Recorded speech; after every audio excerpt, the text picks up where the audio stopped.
Buenos días a todos y bienvenidos a este seminario web que tendrá lugar, que se va a celebrar en español y que lleva por título Herencias y testamentos en España, nociones legales y fiscales. Me gustaría empezar por agradecer su colaboración a los consejos de residentes españoles de Chicago, Houston, Los Ángeles, Miami, Nueva Inglaterra, Nueva York y Washington, D.C.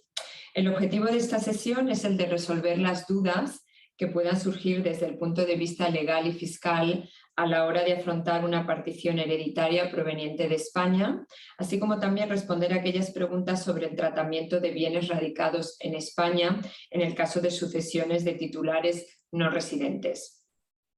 Para tratar este tema contamos con dos expertos en esta materia. Por un lado, Joseba Sáez es el socio responsable del Departamento de Derecho Tributario para el País Vasco y Navarra de Garrigues. Ha desarrollado toda su carrera profesional en esta firma y cuenta con una experiencia de más de 20 años en el área fiscal. Es licenciado en Ciencias Económicas y Empresariales por la Universidad de Deusto. En la actualidad es también profesor de Derecho Financiero y Tributario en el grado de AD más Derecho de la Universidad de Deusto.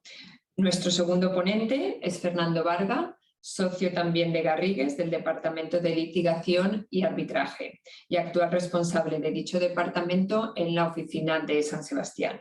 Es licenciado en Derecho por la Universidad Pública del País Vasco y cuenta con una dilatada experiencia en la gestión de conflictos entre empresas, así como en la defensa letrada de los clientes del despacho ante los tribunales, tanto en el orden civil como en el penal. Es profesor permanente del Foro Aranzadi de Derecho Concursal de Guipúzcoa y ponente habitual de seminarios y conferencias. Antes de darles paso, me gustaría comentar que en cualquier momento durante este seminario, si lo desean, pueden escribir sus preguntas en la ventana de preguntas y respuestas y al final de la presentación se las trasladaremos a nuestros expertos.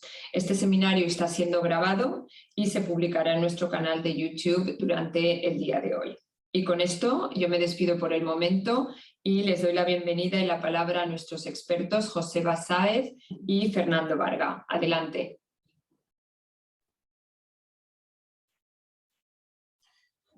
Bueno, pues buenos días a todos. Creo que se me ve bien. Se te ve perfectamente. Vale, pues en primer lugar, agradecerte a ti, Gema, y a la Cámara de Comercio de España la posibilidad de participar en este foro, en este webinar.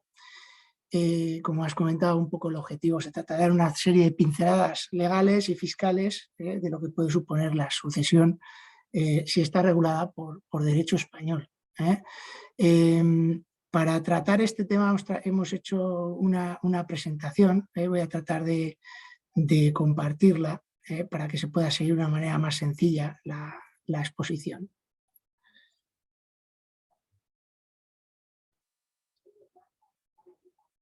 No sé si se ve o no se ve. Se ve perfectamente, Fernando, adelante. Bueno,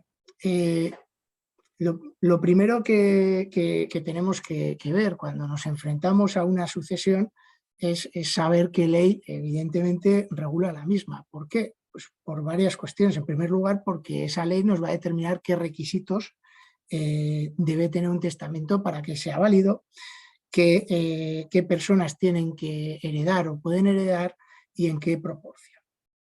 Lo que voy a pretender a continuación es dar una serie de pinceladas respecto de esta cuestión por dos motivos. Por si alguno de los presentes en este momento o en algún momento tiene la fortuna de enfrentarse a la posibilidad de ser heredero de un familiar español y por tanto tendremos unas pinceladas para saber cómo afrontar esa situación.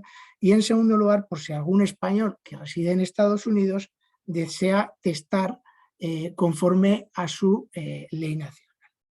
Bien, en el caso de España, hasta el año 2015, la norma que determinaba qué ley era aplicable a una sucesión estaba regulada por el Código Civil, en concreto por el artículo 9.8 del Código Civil. Lo que decía este artículo es que la sucesión se regía por la ley nacional del causante en el momento de fallecimiento y además que esa ley regía la sucesión de todos los bienes de esa herencia. ¿Qué significaba esto? Pues que en principio una persona que tuviera nacionalidad española, independientemente del lugar en que residiera o del lugar que falleciera, siempre regía su sucesión por la ley española. Esta afirmación genera ciertos conflictos, sobre todo cuando estamos ante herencias que tienen componentes internacionales. Para solventar estas cuestiones, pues normalmente hay que acudir a lo que son convenios internacionales. En el caso de España, como partícipe de la Unión Europea, lo que ha ocurrido es que la Unión Europea ha dictaminado un reglamento, ¿vale? Un reglamento de la Unión Europea, que es el reglamento 650/2012 del Parlamento Europeo.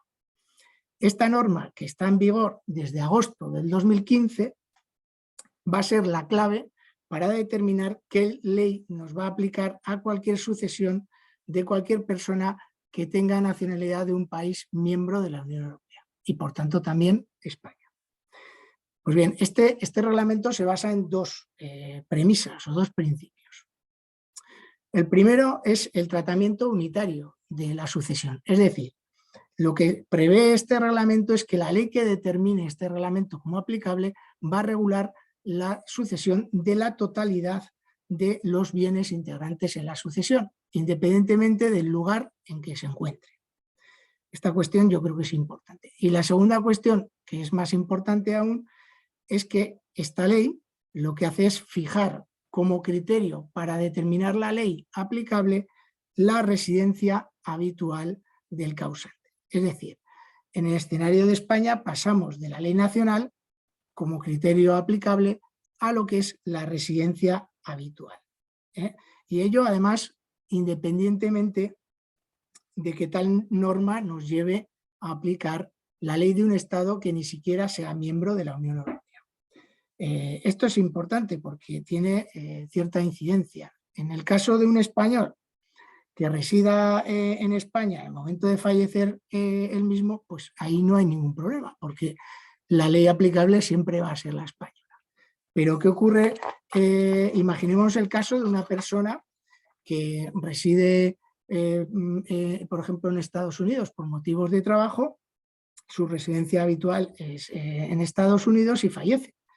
Pues bien, si no preveemos nada al respecto, conforme al criterio de esta ley, la ley que regularía esa sucesión sería la estadounidense o la del Estado de Estados Unidos en que residiera, y por tanto no sería la ley española. Por tanto, esta cuestión sí que tiene cierta incidencia. No obstante, para evitar situaciones no deseadas en este reglamento, se contienen dos excepciones. La primera y más importante: tal norma de residencia habitual no opera si el causante determina de una manera clara en un testamento que lo que desea es que la ley aplicable a su sucesión sea la de su nacionalidad. Bien, si tenemos esta previsión, pues evidentemente nosotros podemos determinar que la ley aplicable no sea la de la residencia habitual, sino la ley nacional, en este caso la española. Si una persona tuviera doble nacionalidad, el reglamento le permite elegir, determinar cuál de las dos nacionalidades que tiene, pues quiere que rija su sucesión. Hay una segunda excepción, que es que en el caso donde haya una residencia habitual, pero haya una situación de vínculos estrechos con el país del que es nacional, en ese caso, a pesar de no determinar por testamento la ley aplicable, el reglamento permite la aplicación de la ley de ese país donde se muestren esos vínculos más estrechos. Esa es una segunda cuestión a tener en cuenta. Lo que pasa es que exigirá una determinada prueba. Por tanto, primera advertencia a los nacionales que residen fuera de España. Ojo, porque por el mero hecho de ser nacionales españoles no se va a regular de manera automática su sucesión con la ley española si no lo prevé. Para cerrar esta cuestión, es importante explicar que una vez que ya determinamos que la ley aplicable a la sucesión es la española, dentro de España, a su vez, tenemos diferentes regímenes que se puedan aplicar. Estaría el régimen general o el régimen de derecho común, pero luego hay una serie de comunidades autónomas que a su vez tienen una serie de especialidades en materia de sucesión, como pueden ser en el País Vasco, en Navarra, en Aragón, en Galicia, Cataluña y en Islas Baleares. En estos casos tendremos que tener en cuenta que la persona que en definitiva genera la sucesión tenemos que saber dónde reside, porque si reside en alguna de estas comunidades autónomas habrá que estar a lo que dicen los regímenes especiales de estas comunidades autónomas para determinar cómo se regula esa sucesión. Bien, una vez que hemos determinado cuándo aplica la ley española, la segunda cuestión que yo creo que es de interés es saber qué tipos y formas de testamento existen y qué sucede cuando se fallece y no tenemos testamento. Aquí también hay diferencias, ¿no? En España respecto de lo que es Estados Unidos. Mientras en Estados Unidos, por norma general, cualquier testamento en principio debe validarse por los tribunales, en España esto no es así. Existen varias formas de hacer testamentos y no es necesario que sean adveradas por los tribunales. La forma más habitual de testar en España es realizar un testamento abierto ante notario. Esta, insisto, es la forma más sencilla, es la menos costosa desde el punto de vista económico y desde luego es la más segura desde el punto de vista jurídico. ¿Por qué? Porque esa última voluntad va a quedar reflejada en una escritura pública autorizada ante un notario. Para otorgar este testamento, además, no se requieren grandes cosas, simplemente hay que acudir a un notario de elección en España o si resides en el extranjero también ante un funcionario diplomático consular que actúe en estas funciones de fedatario público, se explica la última voluntad y él redactará el testamento conforme a esa voluntad. Como digo, este testamento pues, será una escritura pública, con el valor que da ello frente a terceros. Indicará la fecha, el lugar, la identidad, evidentemente las últimas voluntades y lo que es más importante, el notario al otorgarlo advera que la persona que otorga ese testamento tiene capacidad legal para hacerlo, está facultado para hacerlo. Es importante además tener en cuenta que todos estos testamentos notariales además son comunicados luego por los fedatarios públicos al registro de actos de últimas voluntades. Esta circunstancia es importante porque en este registro, si una persona fallece, constarán todos los testamentos que esta persona durante su vida haya podido otorgar. Y evidentemente solamente tendrá vigor el último de ellos, porque el testamento que vale es el último. El último testamento revocará todos los anteriores. Por tanto, cuando tengamos una herencia en España, la primera cuestión que siempre deberéis hacer es conocer si esa persona tiene testamento o no, y para ello pues habrá que hacer una consulta a este registro. Como decía, los ciudadanos españoles que residen en el extranjero también pueden otorgar este testamento. Simplemente basta ponerse en contacto con el consulado o con el funcionario diplomático que corresponda para plantearle esta necesidad y él pues, hará lo procedente y luego lo comunicará a este registro de últimos actos. En España hay otras formas de testar.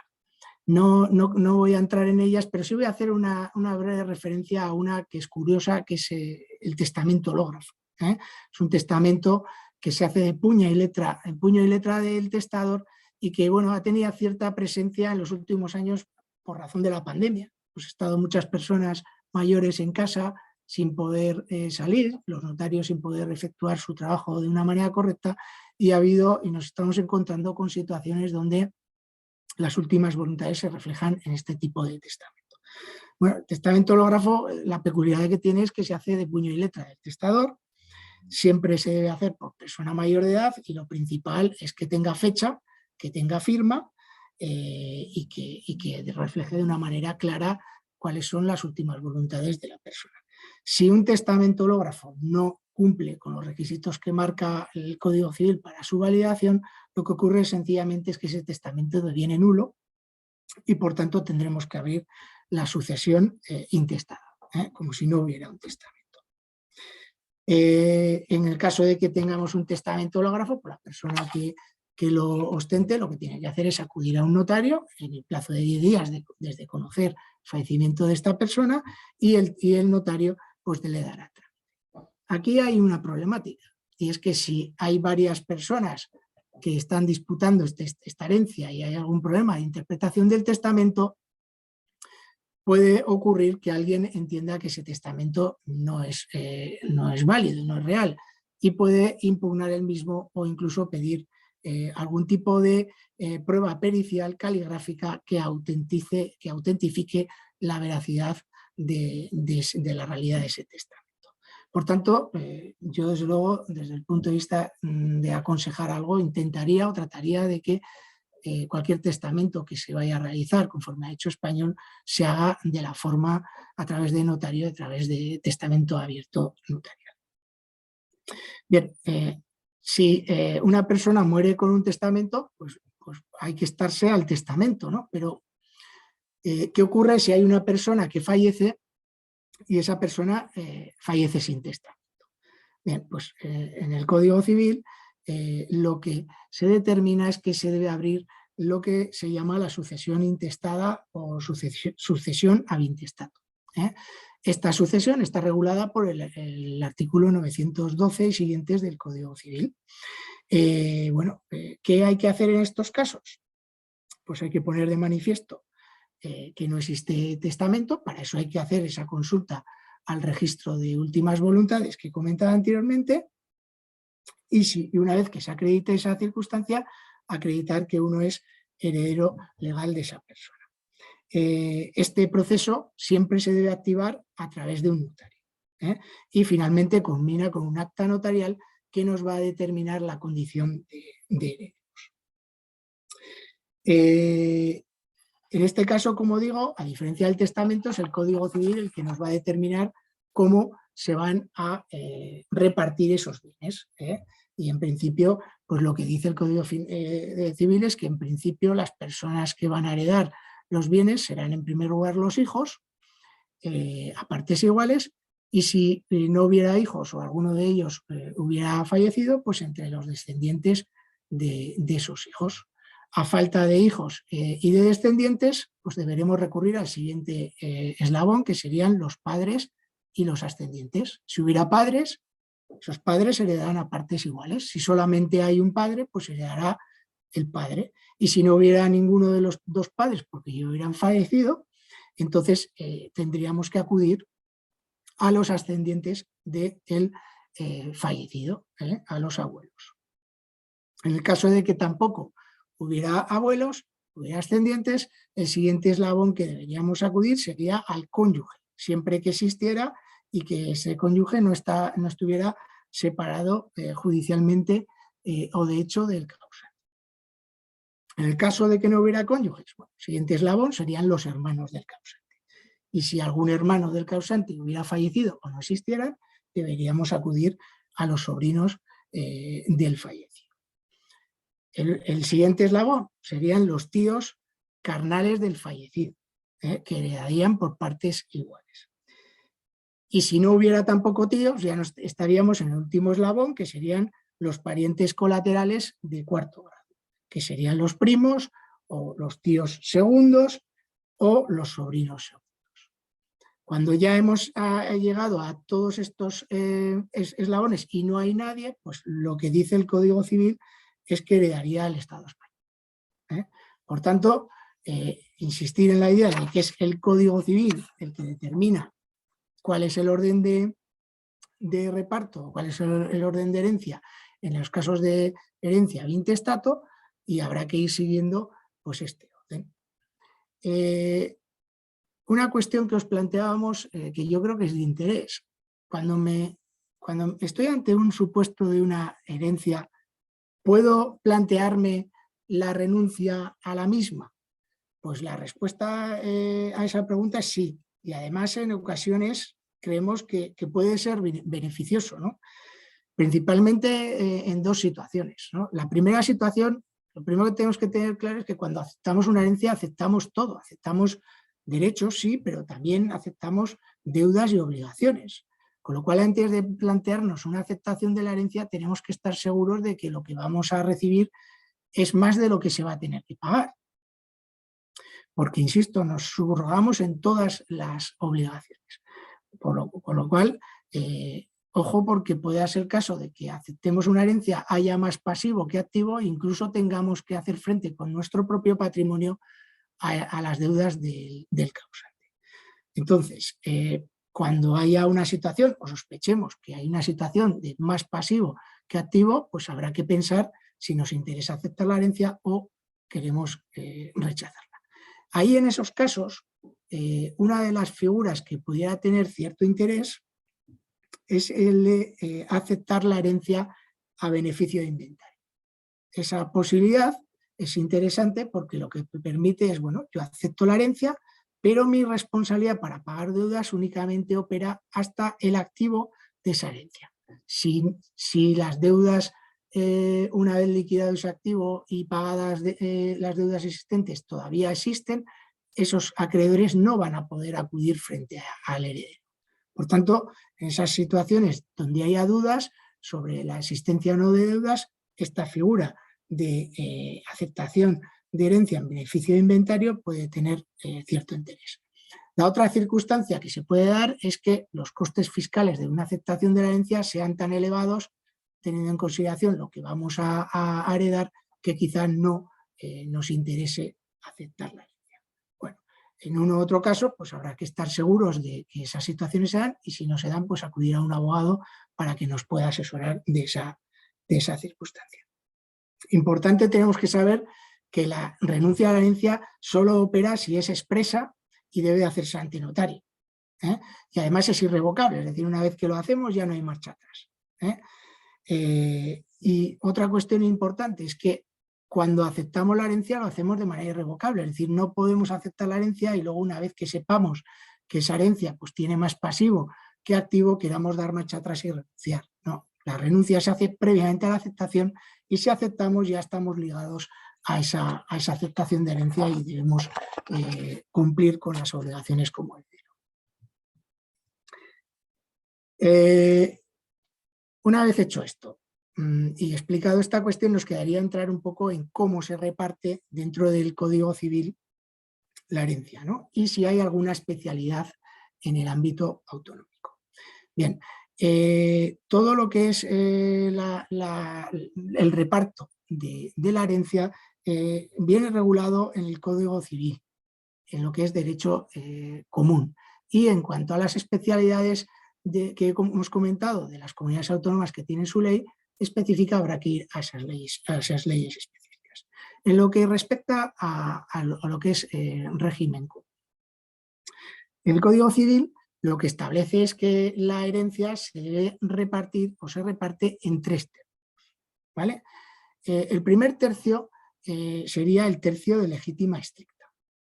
Este tercio de la herencia es una parte de la herencia que el testador no puede disponer si existen herederos forzosos. Esos herederos forzosos, en todo caso, deben tener derecho a esta legítima estricta.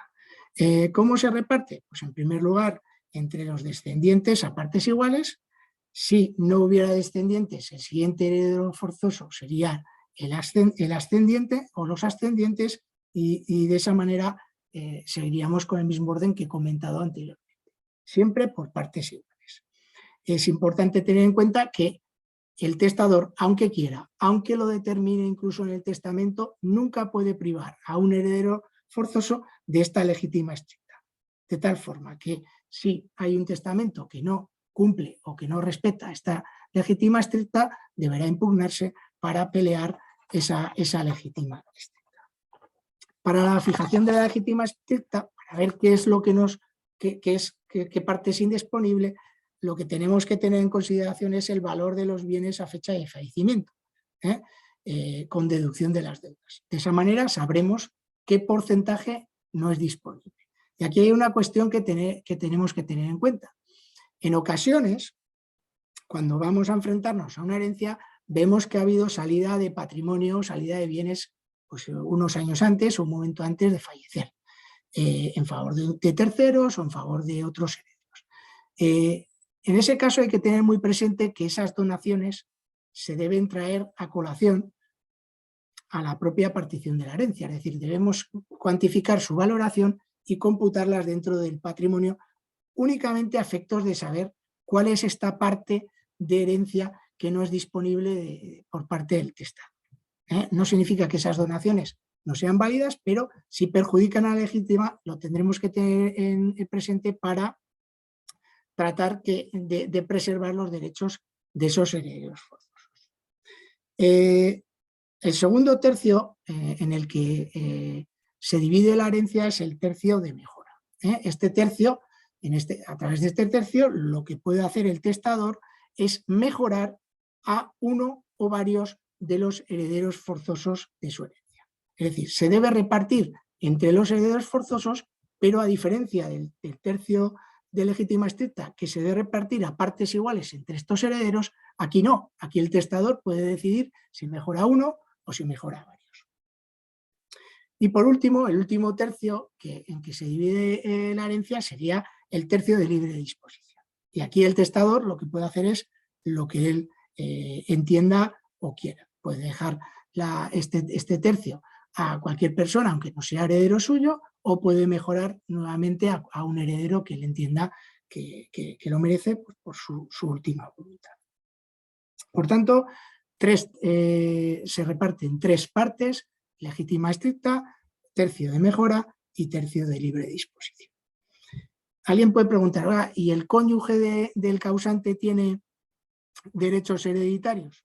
Pues sí, también lo tiene, y tiene más derechos en función de si hay más o menos herederos. El cónyuge, insisto, que no esté separado legalmente, siempre que si concurre con hijos o con descendientes, a lo que tendrá derecho es al usufructo, como mínimo, al usufructo del tercio destinado a mejora. Luego, evidentemente, el testador pues podrá dejarle o podrá disponer el tercio libre de disposiciones en favor de su cónyuge. Pero lo mínimo sería este usufructo del tercio de mejora. Si no existen descendientes, pero sí ascendientes, la proporción de herencia a la que va a tener derecho el cónyuge sube. Sería el usufructo de la mitad de la herencia. Y no existiendo descendientes ni ascendientes, el cónyuge sobreviviente pues tendría derecho al usufructo de 2/3 de la herencia, lo cual ya pues le da un poco más. En cuanto a algunas notas generales de las especialidades que haya de las comunidades autónomas. Como os decía, tenemos que tener cuidado de cuál es la norma aplicable a estas personas cuando fallecen, porque si han fallecido en País Vasco, Navarra, Cataluña, Aragón, Galicia o Islas Baleares, habrá que estar a las especialidades de estas normas. Especialmente son relevantes las diferencias en el País Vasco y Navarra, porque ahí hay facultad del testador para disponer con mayor libertad respecto a sus bienes, incluso desheredando totalmente a algún heredero forzoso. Por tanto, habrá que estar a esa cuestión. Hay otra cuestión que luego tratará probablemente mi compañero Joseba, y es que estos derechos forales, estos derechos especiales, permiten una figura que se llama el pacto sucesorio, que consiste en la posibilidad de que el causante y sus herederos pacten en vida cómo se va a repartir esa herencia. Esto tiene cierto interés cuando dentro del activo de la herencia estamos heredando, por ejemplo, empresas que están en funcionamiento, y además tiene cierto interés desde el punto de vista fiscal, que es un tema que yo creo que mi compañero Joseba podrá profundizar. En definitiva, el mejor consejo que creo que os puedo dar, y con esto ya termino respecto de mi exposición, es que ante una herencia que rija en derecho español, antes de aceptar nada, por las consecuencias que ello pueda tener, lo primero que hay que hacer es asesorarse para que nos puedan determinar pues, qué ley aplica, qué proporción o qué derechos tengo como heredero, si existe o no testamento, y sobre todo, y más importante, cómo formar el inventario de bienes de ese activo y de pasivo que luego tenga que repartirse. Y con esto yo he tratado de explicar de una manera breve pues, lo que es el régimen legal en España y doy la palabra ya a mi compañero Joseba.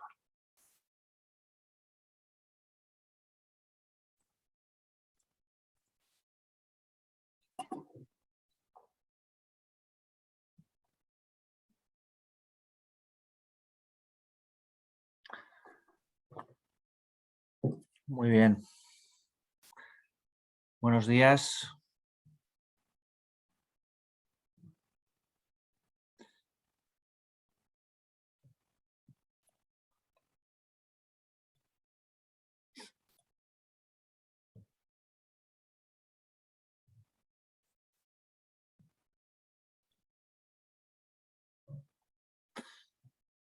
Vamos a verlo.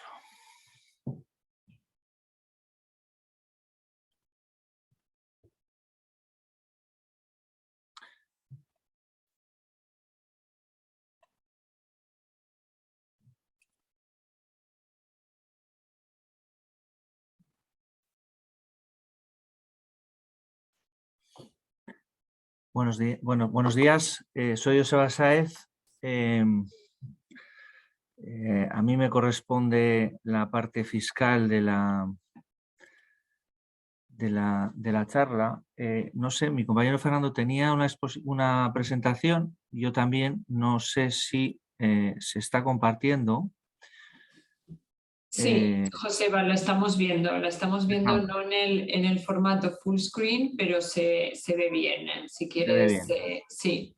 De acuerdo, y están las slides corren, ¿verdad? Efectivamente, así es, Vale. estamos en el slide de introducción. Vale, bueno, pues aunque luego el material se compartirá y tampoco es cuestión, pero bueno, yo creo que nos servirá un poquito para seguir la exposición, que vamos a hablar de temas fiscales que, como todos sabemos, son entretenidísimos y muy fáciles de comprender, como es habitual.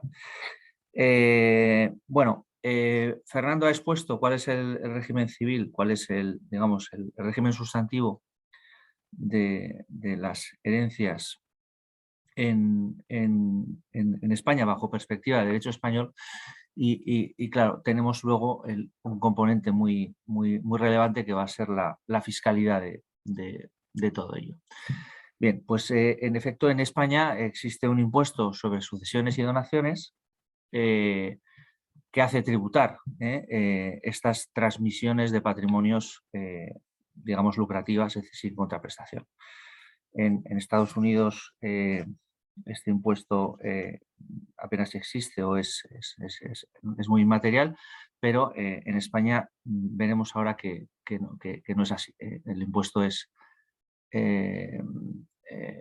existe y es relevante, llegando a unas cuotas que pueden ser muy importantes. Bien, en cuanto vamos a hacer una exposición amplia y que vamos a tratar de subrayar los aspectos más relevantes, no podemos entrar en detalle, por lo cual tenemos que tener en cuenta que tenemos en España 17 comunidades autónomas que en este sentido tienen cedida la competencia de regulación y exacción del impuesto sobre sucesiones, es decir, que tenemos 17 leyes o 17 administraciones en materia de sucesiones y donaciones. Y como no puede ser de otra manera, esas 17 comunidades autónomas tienen una regulación que en algunos casos es muy divergente. Por lo cual, primera cosa que vamos a tener que revisar es en qué comunidad autónoma nos movemos, y por dos cuestiones. Una, la primera que ha dicho Fernando, es qué régimen sucesorio debemos aplicar, porque puede haber también diferencias, y segundo, porque la fiscalidad también puede ser relevante. Bien, el impuesto sobre sucesiones es un impuesto directo, grava los incrementos de patrimonio, como digo, lucrativos, y solo afecta a personas físicas, no afecta a personas jurídicas. Solo es un impuesto que se exige a las personas físicas. Es un impuesto que tiene un componente subjetivo porque depende de circunstancias personales, del grado de parentesco, del patrimonio preexistente. A más patrimonio tenga, cuanto más patrimonio se esté repartiendo o tenga quien recibe el patrimonio, más tributará. Tiene un carácter progresivo, es decir, de nuevo, a más patrimonio se transmita o se reciba, más se grabará. Y en la escala general, para hacernos una idea, esta escala general se sitúa entre el 7,65% y el 34%.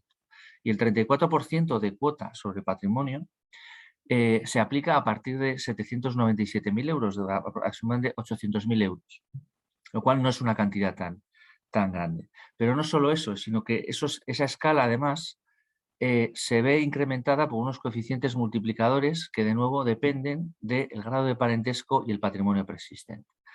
Estas escalas, estos multiplicadores dependen de en qué comunidad nos movamos. Porque, como he dicho al principio, esto es un impuesto cedido a las comunidades autónomas. Bien, hay tres hechos imponibles.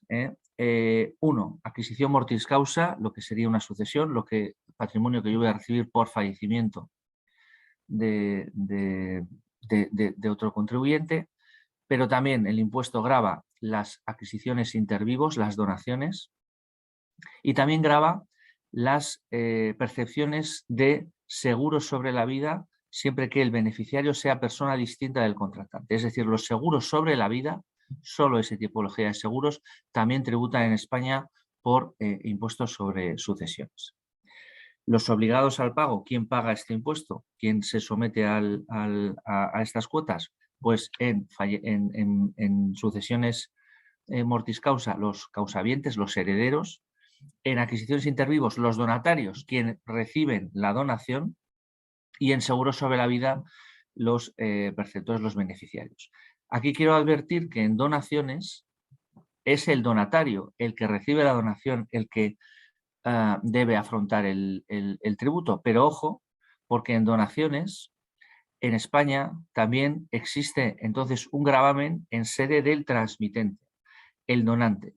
Quien dona no tributa por donaciones, tributará quien lo recibe, pero sí puede tributar por impuestos sobre la renta como una transmisión de los elementos que donen. Por lo cual, ojo, porque las donaciones pueden tener una doble tributación, en sede del donatario, sucesiones y donaciones, y en sede del transmitente, el donante, en IRPF, y puede ser muy caro. Es decir, ojo, no nos despistemos porque hay una donación donde en sede del donatario tenga una bonificación y una cuota muy pequeña, pero ojo porque en sede del transmitente puede tener una plusvalía muy importante a efectos de IRPF.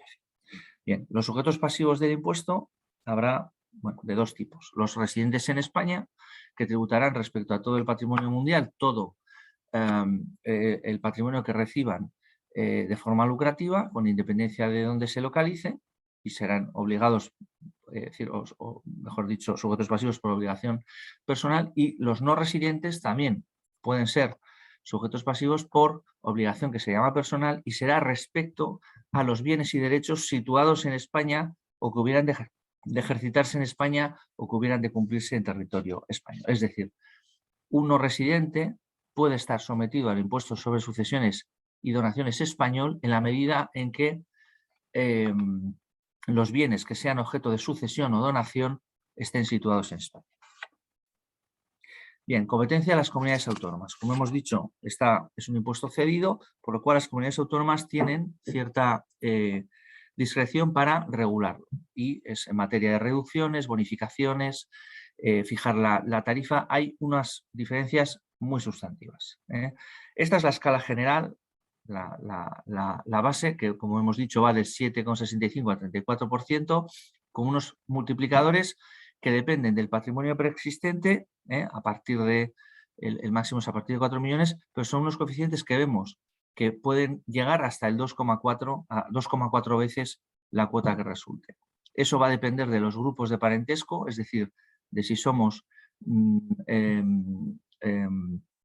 ascendentes, descendentes o colaterales de segundo o tercer grado, o el cuarto grupo sería colaterales de cuarto grado, es decir, a partir de tíos y ajenos. Es decir, a partir de cuando se va perdiendo el grado de parentesco, la cuota del impuesto sobre sucesiones se incrementa de una manera muy significativa.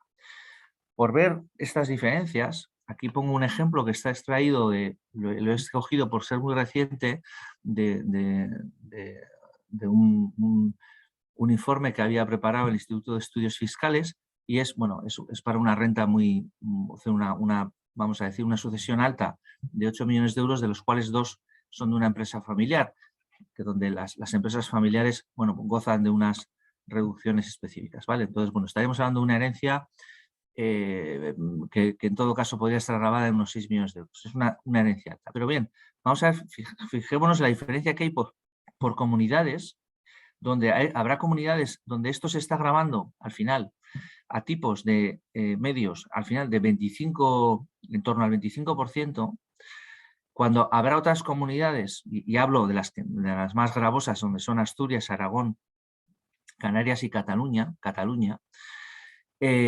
intermedia, donde estemos en tributaciones que en este rango está en el 4 o 12%, donde estaría Comunidad Valenciana, La Rioja, Baleares, Galicia, Navarra y Castilla-La Mancha, y un último bloque donde habría una tributación muy baja, donde figura País Vasco, Murcia, Andalucía, Extremadura, Madrid, Castilla-León, ahora recientemente se ha metido en este capítulo, y Cantabria. En estos la tributación vemos que puede ser el 0,% por debajo del 1%. ¿Y por qué? Pues porque gozan de estas comunidades, gozan de una bonificación en cuota. Este ejemplo que estoy poniendo tiene ese componente de empresa familiar y tiene otro componente que son transmisiones en favor de descendientes directos, por lo cual estaríamos hablando de sucesiones en favor de miembros del grupo 1, cierto es. Pero, pues podemos ver aquí es que la diferencia puede ser de 25 puntos dependiendo de que sea una comunidad u otra. Cuestión que advertía al principio. Bien, ¿cuándo aplica la normativa de una comunidad autónoma o de otra? Bueno, pues hay unos puntos de conexión y van a depender. En los supuestos de sucesiones mortis causa o seguros sobre la vida, va a depender de dónde esté la residencia habitual del causante, del fallecido, en los últimos 5 años. En los casos de donaciones hay 2 diferencias. Si es donación de bienes inmuebles, tendrá competencia la comunidad autónoma dependiendo de dónde radiquen los inmuebles, y en las donaciones de otros bienes y derechos, de nuevo será la residencia del donatario. Aquí, incluyo un par de links a unas páginas de la propia Agencia Tributaria Española, donde pues incluso hay un mapa interactivo con acceso con link a las normativas de las respectivas comunidades autónomas, con algunos incluso modelos para hacer proyecciones, etcétera, que les pueden resultar de utilidad. El ISD en el impuesto sobre sucesiones en el ámbito internacional. Las sucesiones con componente internacional, y pues creo que es objeto hoy aquí de esta charla, donde haya intervinientes o patrimonios que puedan estar mezclados entre España y Estados Unidos. España tiene suscritos convenios para evitar la doble imposición en materia de herencias, pero solo con 3 países, Francia, Grecia y Suecia, es decir, no con Estados Unidos, por lo cual no tendremos aquí ningún convenio que vaya a dirimir las reglas fiscales de aplicación, por lo cual resultarán las generales de España y, en su caso, de Estados Unidos. Yo me voy a referir a las de España. Y van a haber 2 criterios fundamentales para determinar la sujeción, que los he anticipado al principio: la residencia del sujeto pasivo y la situación de los bienes y derechos. De tal forma que todos, respecto a residentes, es decir, los contribuyentes personas físicas residentes en España, tributarán en España por el impuesto sobre sucesiones y donaciones por todas las transmisiones a título gratuito, sean por sucesión, sean por donación, que reciban, independientemente de que sea por bienes que estén situados en España o fuera de España.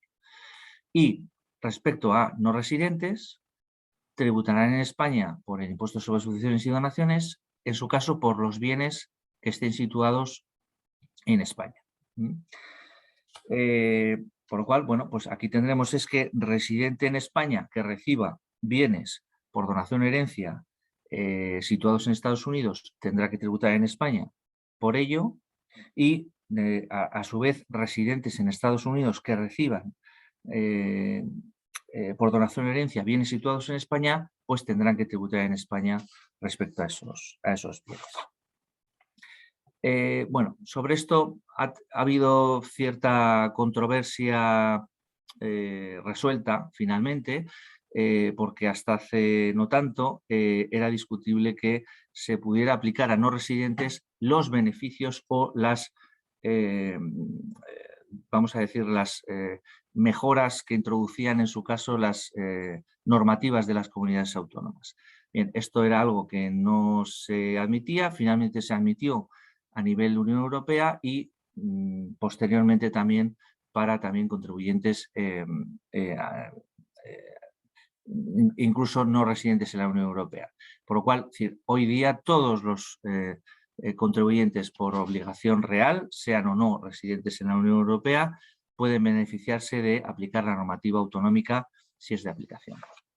Bueno, aquí hemos introducido un cuadro para situar, es decir, va a depender que apliquemos la normativa autonómica en función de los criterios que hemos dicho. En sucesiones será en función de la residencia del causante y en los casos de donaciones o bienes en función de dónde estén esos bienes. De no aplicarse la norma autonómica, se aplicará la normativa estatal. El hecho imponible, bueno, como venimos diciendo, como es o está constituido por la adquisición de bienes y derechos por herencia, legado o cualquier título sucesorio, por las donaciones y por percepciones de cantidades por seguros de vida por personas distintas del contratante. Bien, aquí, lo comentaba Fernando, hay un elemento del que disfrutan algunas comunidades autónomas, como hemos dicho, Aragón, Baleares, Cataluña, Galicia, Navarra y País Vasco, donde es posible el establecimiento de pactos sucesorios. Pactos sucesorios donde, bueno, pues por resumirlo mucho, podrían ser pactos sucesorios que lo que hacen es distribuir el caudal hereditario en vida, es decir, permitir la disposición de parte de ese caudal hereditario en vida en favor de los herederos. Es decir, es una especie de donación en vida, pero siguiendo el régimen sucesorio.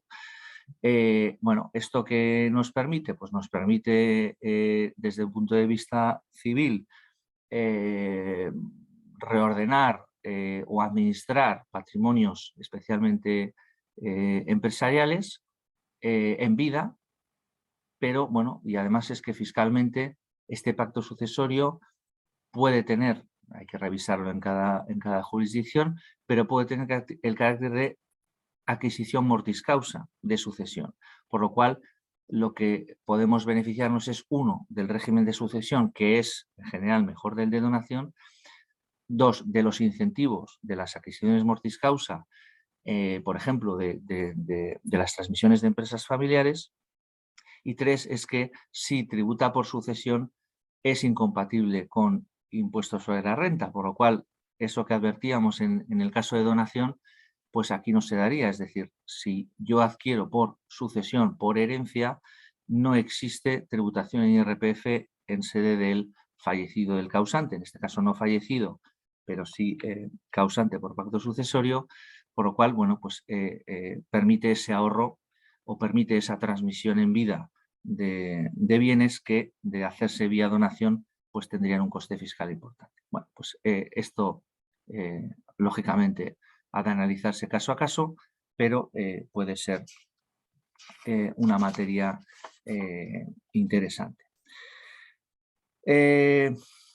Bueno, sobre el hecho imponible, algunas cuestiones. Desde el punto de vista civil, como ha comentado mi compañero, la adquisición se produce con la aceptación, pero fiscalmente no es así. Fiscalmente, aunque no exista aceptación, se va a entender el día del fallecimiento del causante que se ha producido la transmisión, salvo que de otra manera se niegue.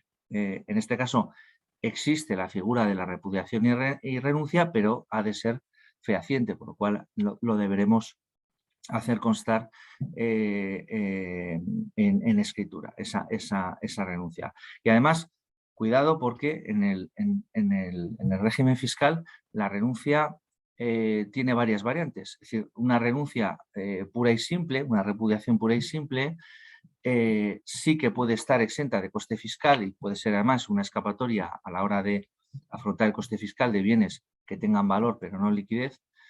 Pero si no se hace constar y si además no es pura y simple, porque realmente representa una cesión en favor de terceros, ojo, porque eso se puede recalificar como una, en primera instancia, sucesión en favor de ese renunciante y dos, una donación del renunciante en favor de las otras partes. En cualquier caso también, si hay una renuncia en favor del resto de la herencia, el resto de la herencia lógicamente tributará por la parte correspondiente.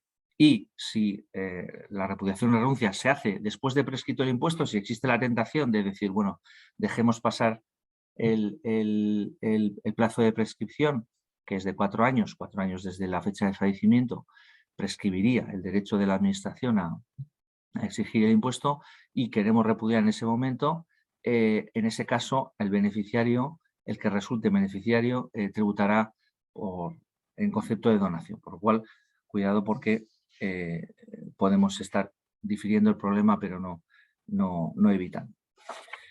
En relación con los sujetos pasivos, bueno, ya he dicho antes, en herencias serían los herederos y legatarios, en donaciones donatarios o favorecidos y en seguros de vida beneficiarios. En el caso de no residentes, hemos dicho, podemos ser sujetos pasivos por obligación real si los bienes están en España. El determinar cuándo se es residente y no residente aplica las mismas reglas que en IRPF y el resto de tributos, es decir, va a haber una regla de días de permanencia en España como regla general, pero también una posible residencia fiscal por ser España la base de actividades o intereses económicos. Y, bueno, los no residentes, para estar sujetos, deben cumplir que no estén sujetos por obligación personal, que no sean residentes, que los bienes estén situados en territorio español y si se trata de seguros, en particular, eso ocurrirá cuando la compañía aseguradora sea española o cuando, siendo extranjera, el contrato de seguro se haya celebrado en España. En esos casos existirá para no residentes obligación personal en el impuesto sobre sucesiones y donaciones. Cuando hablamos de bienes situados en España, pues hablamos de inmuebles, lógicamente, hablamos de acciones de sociedades españolas y también hablamos de depósitos o cuentas abiertas en España. Por lo cual ahí hay que tener en cuenta que la transmisión de una cuenta abierta en una entidad española podría quedar sometida al impuesto sobre sucesiones y donaciones, sin embargo una cuenta abierta en una entidad extranjera, pues no. Pero es decir, la revisión de los bienes situados en España quizá también merezca cierta atención. En cuanto a base imponible, pues es el valor neto, valor del patrimonio que se reciba menos las deudas afectas a ese patrimonio. En obligación real para no residentes serán solo las deudas que también estén respecto a los bienes situados en España y también las deudas que estén en España, no deudas que estén en el extranjero. En este caso, ojo, porque el impuesto sobre sucesiones y donaciones ha de tributar por el valor real, el valor de mercado de los bienes y, bueno, pues tiene unas reglas propias de declaración. Existen reducciones, sobre todo en materia de mortis causa, en función del parentesco, en relación con la vivienda habitual, y yo creo que la más relevante en el caso de empresas individuales, empresas familiares. En el caso de empresas familiares, empresas donde la mayor parte de la participación esté en sede de personas físicas que sean miembros de una familia, en esos casos la transmisión sea por donación, sea por sucesión, goza de unas reducciones muy relevantes de en torno al 95-99%. Por lo cual, ahí de nuevo hay que contemplar los requisitos. Y ya termino con las obligaciones de gestión del impuesto, y es que el plazo de presentación del impuesto es sucesiones desde 6 meses desde el devengo, que es el fallecimiento, 6 meses desde el fallecimiento, si bien en ese caso se puede pedir una prórroga de 6 meses más, siempre que se haga en los 5 primeros meses posteriores al devengo, por lo cual podemos diferir el pago del impuesto hasta 12 meses, pidiendo la prórroga, y luego para afrontar el pago, es cierto es que puede solicitarse que parte del pago sea contra bienes de la herencia, pueden solicitarse aplazamientos, etcétera, pero esto ha de cumplir una serie de requisitos formales.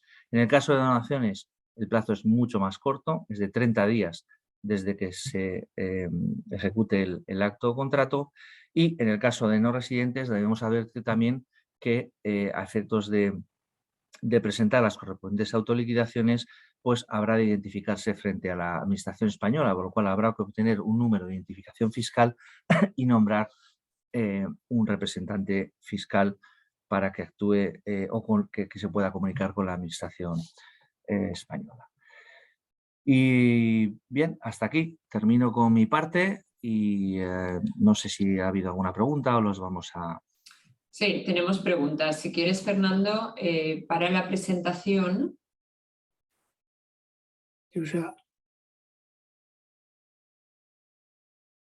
Ahora, perfecto. Pues sí que tenemos varias preguntas, así que voy a empezar. Tenemos varias en el chat y varias en la ventana de preguntas y respuestas. Empiezo por aquí. Nos preguntan, cuando se renuncia a una herencia, ¿la parte a la que se renuncia pasa al resto de los herederos? Pues efectivamente, ahí hay que diferenciar, Gemma, dos... ¿Se me oye, no, verdad? Sí, se me oye. Se oye perfectamente. Ahí hay que diferenciar dos supuestos que yo os he apuntado. Hay un supuesto de renuncia pura y simple, pura y gratuita, es decir, oye, yo no quiero saber nada de esta herencia y no lo hago en favor de nadie, no renuncio en favor de nadie. En ese caso, si tenemos testamento, tendremos que ir a ver lo que dice el testamento, porque en ocasiones el propio testamento dice que en defecto de alguien herede pues, su sucesor, ¿no? Si no estamos en un supuesto de testamento, estamos en un supuesto de ab intestato, lo que se hace es esa parte que yo he renunciado acrecienta al resto de coherederos que están en mi nivel, ¿vale? Luego hay otro supuesto, que es el de renuncia translativa, ¿no? A beneficio de alguien. Yo renuncio, pero en beneficio de alguien que ya es heredero. En ese caso, pues supuesto es yo designo ese beneficiario, pero ahí, como ha dicho Joseba, habrá que tener cuidado con los costes fiscales. De acuerdo. Nos preguntan, pero no sé si tenéis la respuesta para esto. ¿El pago del impuesto de sucesiones es deducible en Estados Unidos?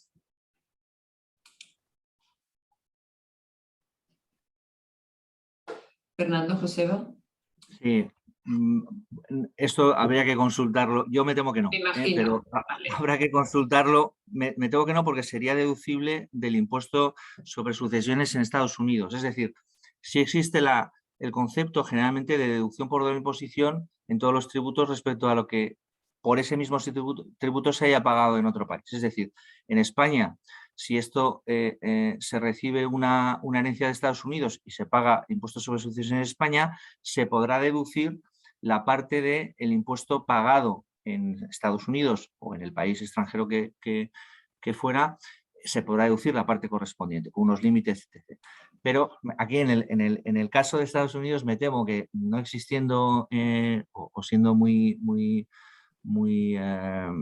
hasta donde conozco, muy casi inmaterial, pues me temo es que no haya posibilidad de reducirlo. No obstante, esto es una cuestión a comentar con asesores locales en Estados Unidos.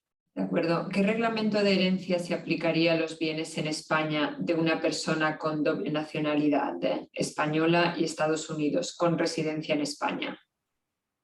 Creo que lo habéis contestado, ¿no? En la presentación. Yo creo que ese tema lo hemos tratado, es decir, en ese Sí. caso, en principio, la persona tiene la posibilidad de elegir, ¿no?, entre alguna de las dos nacionalidades, según el reglamento europeo, ¿no? O bien el español o bien el de Estados Unidos. Lo que sí conviene, como decía, es que oye, esa persona, si quiere realmente que su delación se regule por una ley, pues lo haga específicamente notar en un testamento, o bien en España o bien en Estados Unidos. De acuerdo. ¿Son los testamentos en España información pública? ¿Se puede averiguar el contenido de un testamento? Pues sí, Gemma, eso es lo que hemos comentado antes. Siempre y cuando sean testamentos abiertos notariales, ¿vale? Los hológrafos sabremos si no existe o no existen en función de que la persona que los tenga los saque a relucir, ¿vale?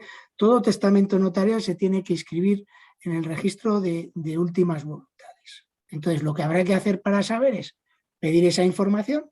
Ese registro es un registro público. La petición es muy sencilla y creo que tiene una tasa de 6 o 7 euros. Si no lo sabemos hacer, se puede contratar cualquier gestoría y te lo van a hacer de una manera muy sencilla y no con mucho coste. Una vez que tengamos esa información del registro, ahí constarán todos los testamentos notariales que esa persona haya otorgado. Y como digo, tendremos que ir al último, porque el último siempre revoca los anteriores. Con esa información tú te vas al notario que se indique en ese registro y pides una copia y te la tienen que dar, ¿no? De acuerdo. ¿A qué se refiere o a qué os referíais cuando hablabais del patrimonio preexistente? ¿Del testador o del que recibe la herencia? Sí, pues el patrimonio preexistente es lo que en el caso de una sucesión será en el causante, el fallecido, el patrimonio que tiene, y en el caso de obligación real será o en donaciones será del donatario el que recibe el patrimonio, pero se tiene en cuenta a efectos de coeficientes multiplicadores el caudal, digamos, hereditario o el patrimonio que tiene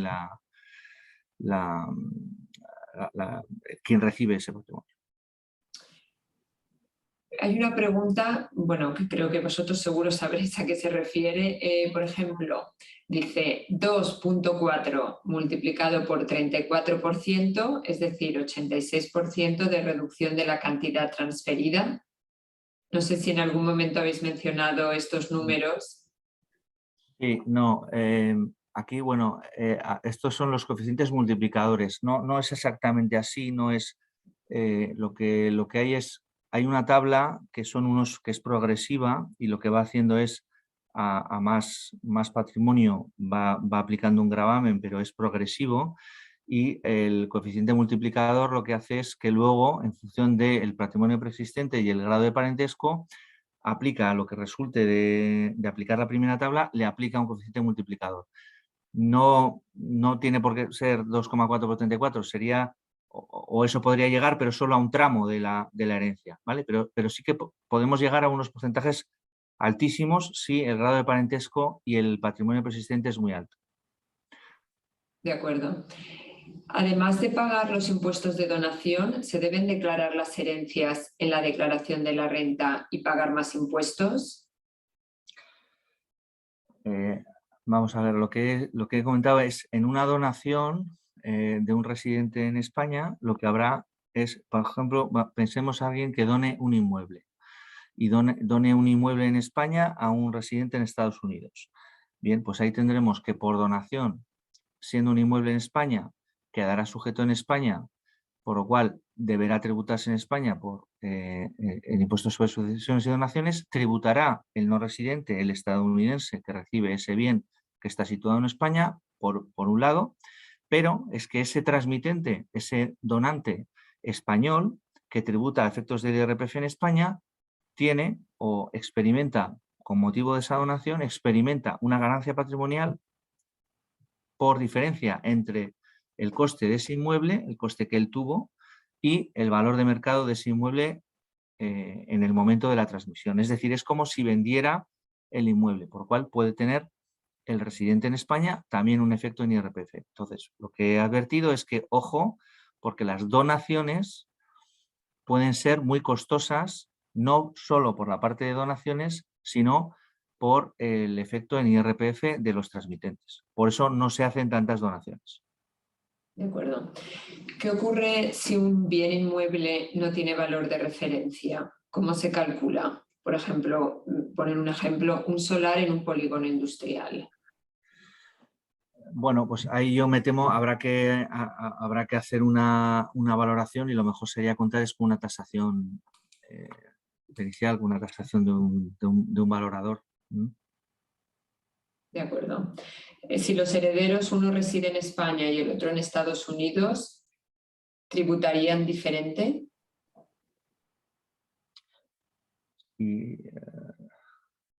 Imagino que se refiere si son dos hermanos, los dos hermanos heredan, pero un hermano reside en España y el otro en Estados Unidos, ¿al final acabarán pagando tributos diferentes o en lo que se refiere a España pagarían lo mismo? En lo que se refiere a España pagarían lo mismo. Si son, en ese caso, si son hermanos, sí. Sí, no lo pone, pero dice si los herederos, uno reside en España y el otro en Estados Unidos, con lo que imagino que quizás va por ahí. Entonces el tributo es el mismo, luego la persona que resida en Estados Unidos tendrá que ver lo que tiene que pagar aquí en Estados Unidos, además. De acuerdo. Personas de doble nacionalidad. Perdona, eso puede ocurrir, es decir, que haya que tributar en España y que luego, además, haya que en su caso pagar en Estados Unidos de nuevo. Ahí lo que ocurrirá es que ahí habrá que ver el mecanismo de corrección de la doble imposición y poder en su caso deducir lo que se ha pagado ya en otro país. Pero pagar en dos países es perfectamente posible. Eso si hubiera convenio para evitar la doble imposición entre España y Estados Unidos, quizá pudiera dirimirse que había en determinadas situaciones no y solo hay competencia por uno de los dos países, pero no es el caso, por lo cual es perfectamente posible que se tribute dos veces en cada, en cada país por el mismo patrimonio. Entendido. Personas de doble nacionalidad, española y estadounidense, con bienes en los dos países, ¿se tiene que hacer dos testamentos diferentes, uno en Estados Unidos y otro en España, o es posible hacer uno solo, integrando los bienes que uno tiene en España y los bienes que uno tiene en Estados Unidos? Pues esa es una buena pregunta. Es lo que pensaba yo también. Suele generar bastantes conflictos, me temo, ¿no? Porque hasta donde yo sé no hay tampoco un convenio que armonice esta cuestión entre Estados Unidos y España, ¿no? Entonces, yo en estas ocasiones, desde el punto de vista de derecho español, si es una persona que tiene nacionalidad española, en aplicación estricta de lo que el reglamento de la Unión Europea determina, con elegir la legislación española como reguladora de la sucesión y determinarlo de esa manera, debería ser suficiente. Lo que ocurre es que en ocasiones la realidad no es esa, con lo cual no sería descabellado en ese supuesto quizás otorgar un testamento también en el estado donde se resida, de alguna forma reforzando lo que es su última voluntad también en Estados Unidos. Yo creo que de esa manera podríamos computar o hacer de una manera más completa la regulación de esa última voluntad sin que luego pues haya problemas o descoordinaciones en el Estado, en este caso de Estados Unidos, ¿no? De acuerdo. No entiendo esta pregunta, pero quizás vosotros sí. ¿La elección de Bruselas es la elección que habéis mencionado como cambio del 2015?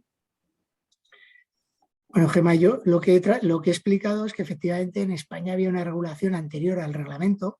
Este reglamento, que es el reglamento 650/2012 del Parlamento Europeo, creo que a eso se refiere, eso entra en vigor en agosto del 2015. Entonces, efectivamente, a partir de agosto del 2015 tenemos que tener en cuenta los criterios que determinan de elección de ley este reglamento de Bruselas. De acuerdo. Habéis comentado que la base a pagar se calcula con el precio de mercado. Entiendo que eso es el valor de referencia. ¿Qué ocurre si no existe este valor de referencia en el catastro? Ya hemos comentado, es decir, aplicaría en todo caso a grabar a mercado, yo creo que lo conveniente sería acudir a una tasación. Eso es. Sí, de hecho la misma persona nos dice, ignora mi última pregunta, sí. Nos corrigen, uno de los asistentes nos dice que los dos hermanos no tributarían lo mismo, que depende de la comunidad autónoma y que los no residentes tributan como no residentes, nos dicen. No sé si tenéis algo que comentar al respecto.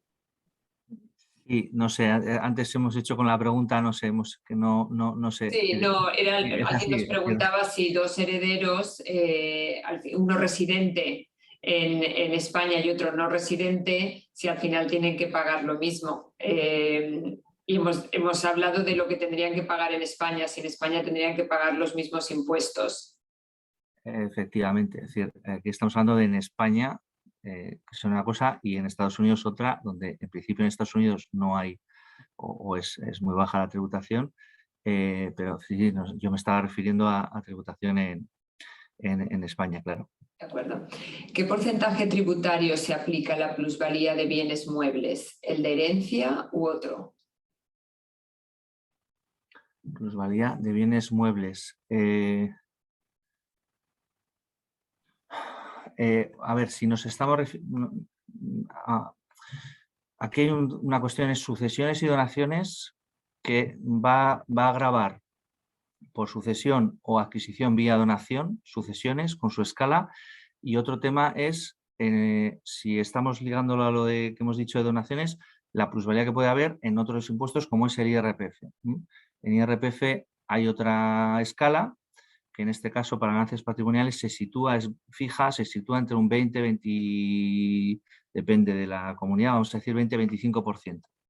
Entonces, en IRPF las transmisiones, las plusvalías tributan a 20-25% general, y en sucesiones y donaciones hay que irse a la escala, hay que ir a la comunidad autónoma, dependerá. De acuerdo. ¿Y cómo se puede evitar el tener que vender bienes muebles heredados para pagar los impuestos sobre la plusvalía?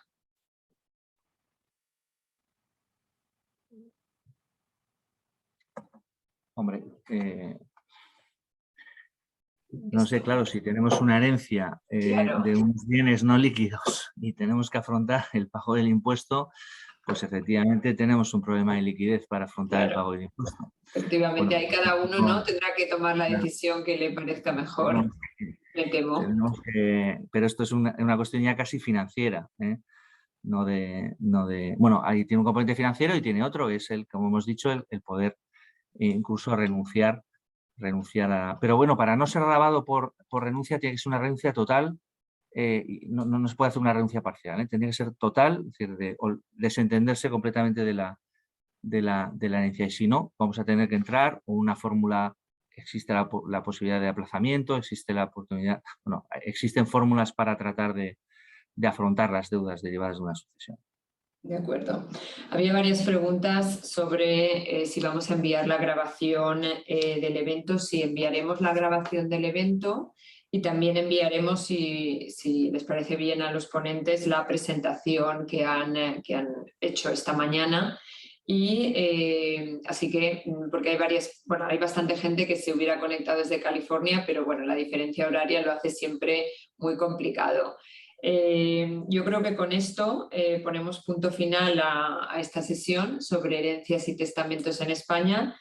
Bueno, muchas gracias a los dos, Joseba, Fernando, creo que ha sido una muy interesante sesión y bueno, muchas gracias a todos los que nos han acompañado, espero que haya sido de gran utilidad para todos los que han asistido y bueno, pues nada, muchas gracias a todos y hasta pronto. De acuerdo, un placer, gracias.